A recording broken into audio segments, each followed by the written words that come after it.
한때 한국 야구를 빛낼 천재 유격수로 찬사를 받았던 이학주와 하주석의 현 상황이 충격을 안기고 있습니다. 이학주는 롯데 자이언츠에서 방출 통보를 받은 지 2달이 지나도록 새 소속팀을 찾지 못하고 있으며 하주석 역시 FA 시장에서 철저히 외면받고 있죠. 이제는 양 선수 모두 독립리그행이 사실상 유력해 보이며 은퇴 가능성까지 거론되는 상황입니다. 두 선수가 겨울이 끝나기 전에 어떤 결정을 내릴지 이목이 집중되고 있는 가운데 관련 내용 자세하게 정리해 드리겠습니다. 천재 유격수라는 수식으로 기대를 모았던 이학주는 롯데 자이언츠에서 방출된 이후 고난의 시간을 보내고 있습니다. 삼성 라이온즈에서 트레이드되어 롯데 유니폼을 입은 그는 노련한 수비와 베테랑의 경험으로 팀 내 유격수 공백을 메울 것이라는 기대를 받았는데요. 그러나 그는 수비에서의 실책과 저조한 타격 성적으로 기대에 부응하지 못하며 주전 자리를 굳히지 못했죠. 이학주는 고등학교 졸업 후 메이저리그 시카고 컵스와 계약하며 일찍부터 스포트라이트를 받았는데요. 템파베이 레이스 산하 마이너리그에서는 수비와 타격 모두에서 유망주로서 높은 평가를 받으며 한때 메이저리그 진입이 유력해 보였습니다. 그러나 치명적인 십자인대 부상이 그의 야구 인생의 중대한 변곡점이 되었고 부상 이후 회복했지만 예전의 운동 능력을 완전히 되찾지는 못했죠. 한국 복귀 후에도 삼성에서 준수한 출발을 보였으나 꾸준함과 성적의 부족으로 인해 주전 자리를 확보하지 못했는데요.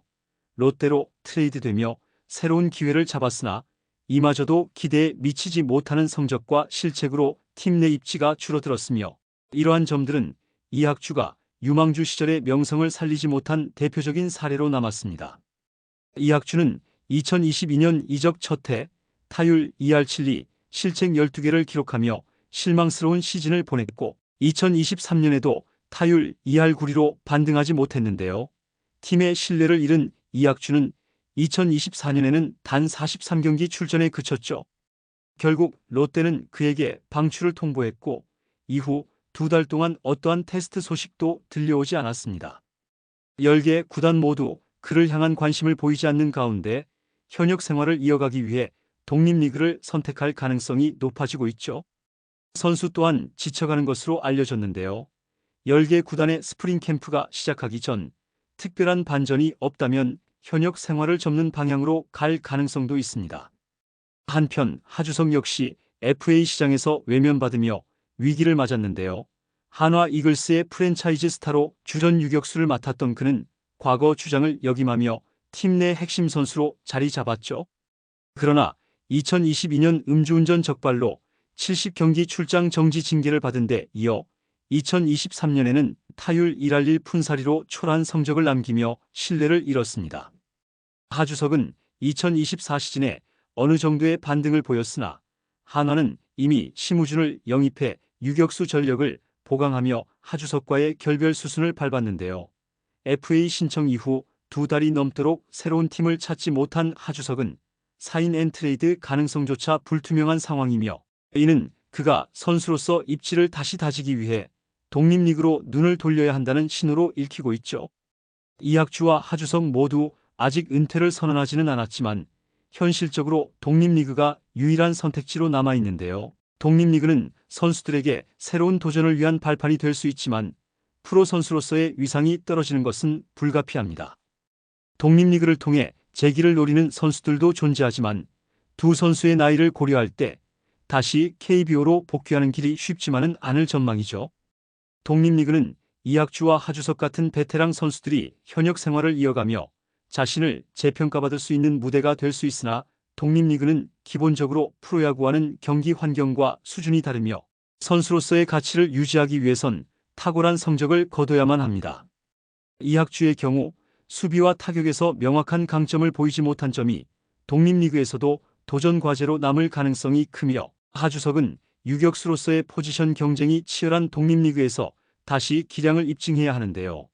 두 선수 모두 경기 외적인 태도와 꾸준함을 증명해야 한다는 점에서 독립리그는 재기의 첫 발판이 될 수 있지만 성공 가능성은 장담할 수 없죠. 두 선수의 충격적인 몰락은 KBO의 FA 제도와 방출 시스템이 얼마나 냉혹한지를 여실히 보여주고 있는데요. 이학주와 하주석 모두 한때 팀의 중심을 맡을 제목으로 평가받았지만 저조한 성적과 논란으로 인해 철저히 외면받고 있는 상황입니다. 특히 FA 시장에서 하주석이 전혀 관심을 받지 못하고 있다는 점은 선수 개인의 성적과 인성 등이 팀 선택에 얼마나 큰 영향을 미치는지를 단적으로 보여주고 있죠. 그러나 이학주와 하주석만이 방출이나 FA 시장에서 어려움을 겪는 것은 아닌데요. 예를 들어 SSG 랜더스에서 방출된 고효준은 마운드에서 꾸준한 훈련을 통해 재기를 노리고 있으며 박민호 역시 계속 공을 던지며 팀의 관심을 기다리고 있습니다. 그러나 이 선수들과 달리 이학주와 하주석은 야수 포지션에서 팀의 전력 보강 우선순위에 포함되지 않아 어려움을 겪고 있는 것이죠. 특히 투수의 경우 특정 상황에서 대체 자원으로 활용 가능성이 높지만 유격수는 팀 내 기존 선수와의 경쟁에서 확실한 강점을 보여야만 기회를 받을 수 있는데요. 이는 이학주와 하주석의 재취업이 더 어려운 이유 중 하나로 꼽히고 있습니다. 이학주와 하주석은 각각 한국과 미국에서 유망주로 찬란했던 시절을 보낸 선수들이지만 현재 상황은 현실의 냉혹함만을 드러내고 있는데요. 독립리그에서 기회를 잡을 수 있다면 새로운 가능성이 열릴 수도 있지만 은퇴라는 선택지가 더욱 현실적으로 다가오고 있죠. 팬들의 반응 역시 냉혹한 모습인데요. 한때 천재 유격수라는 찬사를 받으며 한국 야구의 미래로 주목받았던 이학주와 하주석이지만 현재 상황에서 그들의 이름은 더 이상 긍정적인 기대감과 연결되지 않고 있습니다. 팬들은 그들이 독립리그로 가든 은퇴를 선택하든 이제 더 이상 상관없다는 냉소적인 반응을 보이고 있는데요. 더 이상 기대할 것도 실망할 것도 없다는 의견이 주를 이루며 한 팀에 폐를 끼친 선수들을 다른 팀에서 굳이 데려갈 이유가 없다는 현실적인 의견도 쏟아지고 있죠. 특히 과거 논란과 실망스러운 경기력을 두고 팬들은 야구는 결과로 말해야 한다며 두 선수에게 더 이상 애정을 두지 않겠다는 반응을 보이고 있기도 한데요. 이학주의 부진과 하주석의 이딴 논란으로 인해 팬들의 신뢰는 이미 바닥을 친 지 오래이며 한때 희망의 상징이었던 그들이 이제는 야구계의 그림자로 불리며 차가운 외면 속에 미래를 고민해야 하는 상황이 되어버렸습니다. 이제 KBO의 스프링 캠프가 시작되기 전까지 두 선수가 내릴 결정에 관심이 쏠리고 있는데요. 이학주와 하주석 모두 자신을 필요로 하는 팀이 나타나지 않는다면 독립리그에서 재기를 노리거나 은퇴를 선언할 가능성이 높은 상황이죠. 과연 이들이 어떤 선택을 할 것인지, 반전으로 그들을 데려가는 팀이 있을지 이들의 마지막 행보에 귀추가 주목되고 있습니다. 이번 영상은 여기서 마치겠습니다. 재밌게 보셨다면 구독과 좋아요, 알림 설정 부탁드려요. 그럼 오늘도 시청해 주셔서 감사합니다.